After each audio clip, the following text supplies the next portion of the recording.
Hi everyone, welcome back to my channel. This is Chinwe Momo4 based in Abuja, and you're welcome to Nikki Mandi Vlogs. If you're a new viewer, you're welcome on board. I'm so excited to have you join this family.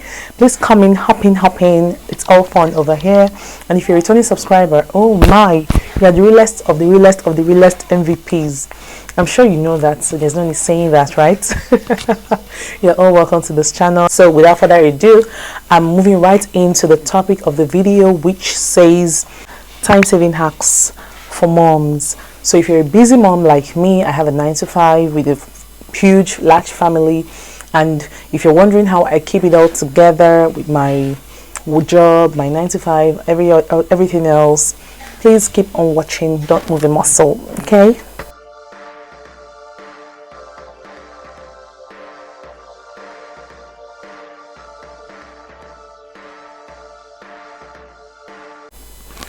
So I'm going to start quickly with the very first one. Okay, sorry, I had to adjust my lens. So the first one is planning your meals ahead of time. Now, all those bulky meals, things like soups, things like stews, I ensure that I make them ahead of time. Okay, so I use the weekends to prep my meals. I use Saturdays and Sundays to prep the meals for the week. So what do? I prepare my stews in large quantity, and then I prepare my soups as well in large quantity, knowing that we eat full soups like most afternoons on weekdays. Most of the afternoons on weekdays we make use of soup like swallow. So I make sure I have the soup for the kids and then another for my husband. Like I have like 2 or 3 different soups. Okay, and then after that I also ensure that I have enough stew. Once I have that ready, I just know that okay, it's easier to prep my meals for the week. So during the week, it's now easier to make other meals. Okay, it's not easier to make other meals. I can decide to make egg sauce for them steak with fried plantain, and those ones don't take time at all because the night before we must have prepped the plantain or the potatoes. Sorry, not the plantain. We don't prep the plantain the night before because of the texture and everything. So we prep the potatoes, soak them in water, okay, and put inside the fridge. Okay, I put that inside the fridge so that by morning I'm just frying quickly. Now for the plantain, it's just easy to just cut up, and also they take that and it's easy. Then we have spag. They also take spag to school sometimes, white rice with another type of sauce, or boiled yam, or beans. Okay, moi moi. Most times when over the weekend I also prep my moi moi and put in the freezer.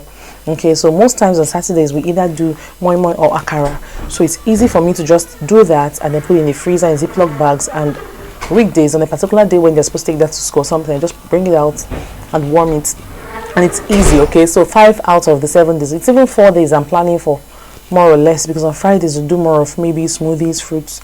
They also take food depending, but it's usually not something too heavy, depending on, okay, sometimes it could be pancakes or something like that, or banana fritters or something like that. So it makes meal prepping easy for me as a working mom because I already planned myself during the weekend. So my weekends are always so precious to me because I know I use those times to do what's like to refuel and restock on meals, so it's easier during the week. So I think that's one important thing that helps me as a working mom. Another important tip as well that helps me too is the fact that I plan their outfits ahead of time. So for my baby, for instance, of course most of them, they do uniforms, even though their school has different uniforms for different days. So on the days that they have a particular type of uniform, we sort that out. Okay, they label the uniform, so they know, okay, this is a Monday, this is for Monday, this is for Tuesday, Wednesday, Thursday, Friday, and it's easy. They just have it ironed and they hang it up in their wardrobe, so it's easy to just pick it up and wear on days that they have to wear a particular uniform. For my baby who doesn't wear uniforms yet, for my baby who does more of mufti, I still plan her outfits. Okay, so what I do is that weekend on Sunday nights I use it to bring out, or sometimes I can tell my girl or my eldest daughter to quickly bring out her outfits, or the outfits you think she could wear. She does that for me if I'm extremely busy, or I can just easily do that quickly, go to her wardrobe and bring out the ones she would wear for the week, plan it that same way, and it's easy. Okay, with her change of clothing, because she's still in preschool, we put in change of clothes and all that as well for her, so it's easier. And then the mornings are not too, we don't have a lot of Herculean tasks to do in the mornings. I have a grab and go station. Everybody knows where everything is at every point in time. Everybody knows, okay, these are where we keep, or this is the corner where we keep our school bags. This is the corner where we keep our school shoes.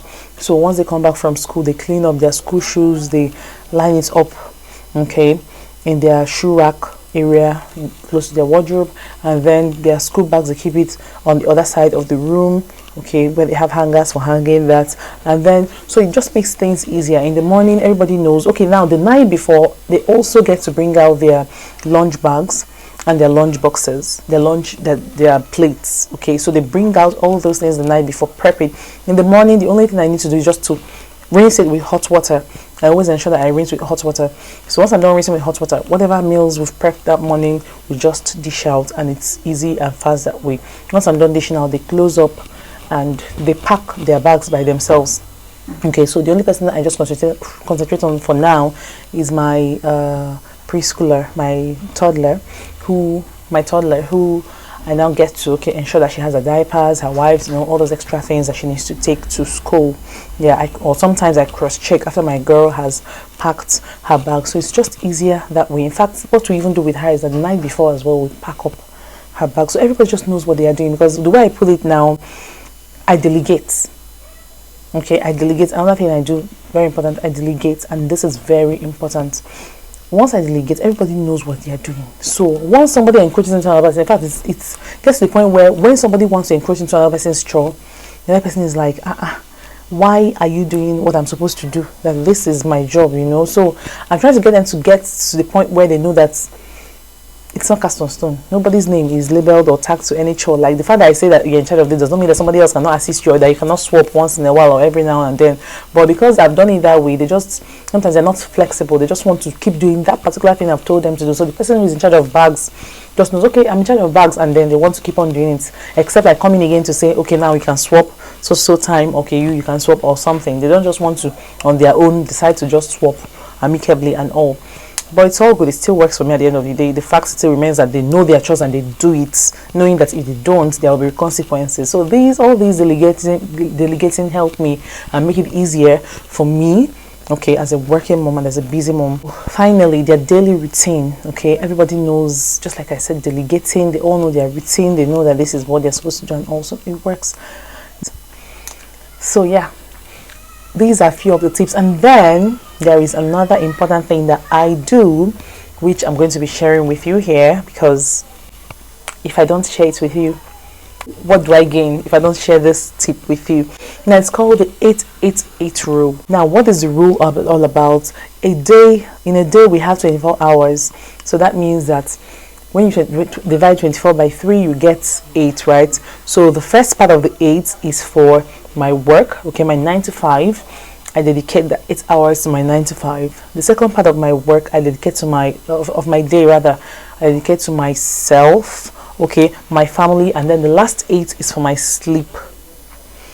Now, most nights I don't even get to have up to 8 hours of sleep, because there are lots of chores or tasks or personal things that I need to achieve when my baby has slept, and then I need to prep ahead, for the next day, and also that makes my the last 8 to be a bit, to be reduced, okay.